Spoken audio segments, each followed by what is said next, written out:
Por esses dias eu reescutei o episódio Desconstruindo o Nosso Perfeccionismo. Porque perfeccionismo é algo que está muito entranhado em nós, é algo que está muito arraigado em nós.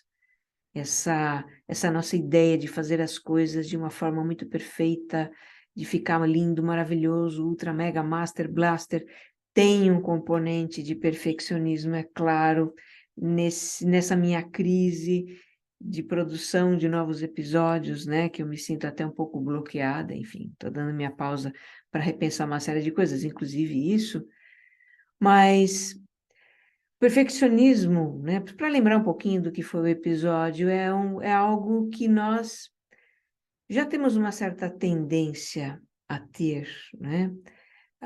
Vem lá da infância a ideia de fazer as coisas de uma forma muito perfeita, de parecermos sempre impecáveis e queremos fazer o melhor, o que por um lado é bom, né? A excelência é boa, mas o perfeccionismo já é um excesso disso. É algo que nós fazemos para obter a aprovação e a validação, o que não é ilegítimo absolutamente, mas nos leva a exageros, né?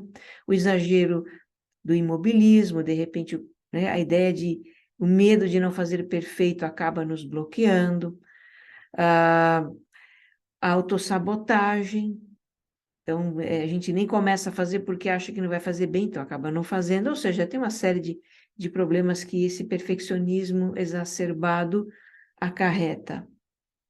E esse perfeccionismo que já é, de certa forma, natural em nós, que já é meio estrutural no ser humano, ele acaba sendo amplificado pelos próprios tempos que a gente vive, que são tempos, como eu venho sempre dizendo, no autoconsciente, tempos de um culto à alta performance, de um culto aos resultados extraordinários, a questão da competitividade. Então, tudo isso acaba exacerbando o nosso perfeccionismo e dá no que dá, né? Então, só lembrando, né, uma história, um episódio que começa com aquela minha história sobre os bolos. E eu cismei, resolvi que ia começar a fazer bolos de frigideira, porque, né, bateu um certo inconformismo com aquela minha fama autoimposta de dedo podre para fazer bolos, né? E eu acabei, depois de muitas peripécias e muitas experiências frustradas e aprendizados, e com bastante persistência, porque isso eu tenho, né? Sou muito persistente, eu acabei fazendo bolos comíveis, né? Bolos até apresentáveis. É muito divertido, né?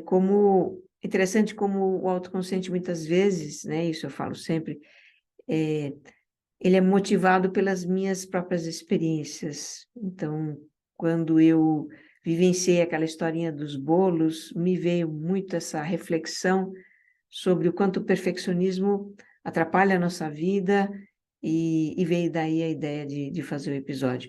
Mas eu queria compartilhar com vocês algo que talvez você pudesse guardar, algo que pudesse fazer sentido nesse momento da sua vida, que são alguns trechos, né? Isso aqui é um review, então vamos rever alguns trechos deste episódio. Eu vejo no meu caso com os bolos algumas atitudes que o Stephen Guise propõe. Stephen Guise é o autor do livro em que eu me baseio nesse episódio, um livro que não tem em português ainda, a tradução do título seria Imperfeccionismo.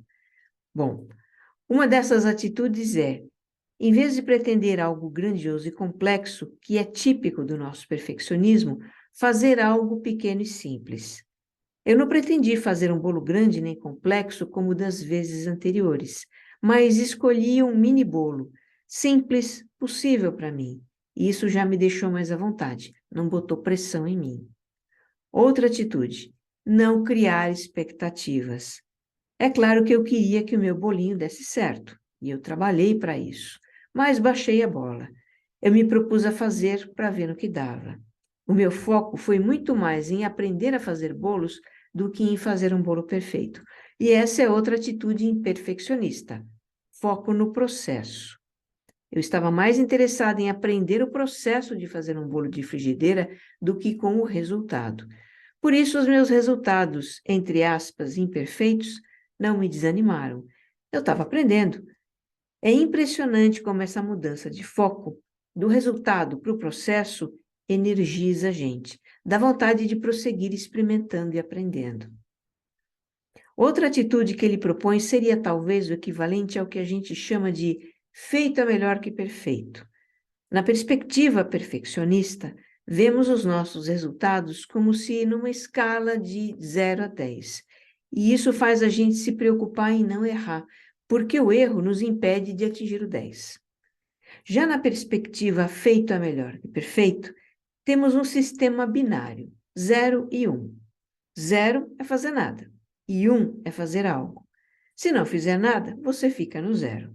E se fizer algo, você conta 1, você ganha 1. Ou seja, nessa perspectiva, o ganho está em fazer. Se vamos errar ou não, isso não conta, porque o foco está no fazer. Fazer é ter sucesso. E se o erro acontecer, bom, vamos aprender com o erro, né? Foco no processo. A minha aventura com os mini bolos de frigideira é então mais do que uma metáfora por imperfeccionismo. É uma atividade em que eu me vejo exercitando o feito é melhor que perfeito. Fazer algo pequeno e simples, sem criar expectativas e resultados, mas interessada em aprender com o processo. Atitudes que se aplicam a outras coisas da vida. E uma delas é produzir os episódios desse podcast. Olha, né? Vestir a carapuça agora? Fala sério. Eu já perdi a conta, tá vendo como essa é uma questão antiga. Já perdi a conta das vezes em que esse trabalho empacou, porque eu quis fazer um texto grandioso, escolher a música perfeita, o fechamento perfeito, tá vendo? É uma coisa antiga. Aí eu acabo levando muito tempo no trabalho e me cansando também. Pois é, eu tenho muito que trabalhar meu perfeccionismo, gente. Por isso é que eu faço esse podcast. Enfim, eu tenho cá as minhas reflexões a fazer, com toda certeza. Há muitas coisas em que o meu perfeccionismo atrapalha, sem dúvida. Para você também? Ok, mas não vamos nos julgar por isso. Tempos atrás assumimos o ideal de ser perfeitos como um escudo de proteção, uma forma de evitar a crítica, a culpa e a vergonha por nossos erros e limitações. E hoje sabemos quanto isso nos custa. Hoje podemos escolher ser bons o bastante. Podemos decidir fazer o simples, o que está ao nosso alcance. Fazer por nós, pelo nosso desenvolvimento, e não para obter a aprovação alheia, tentando ser o que não somos. E fazendo coisas de uma forma mais autêntica, com menos autocobrança e preocupação, podemos descobrir que somos muito mais capazes do que imaginamos.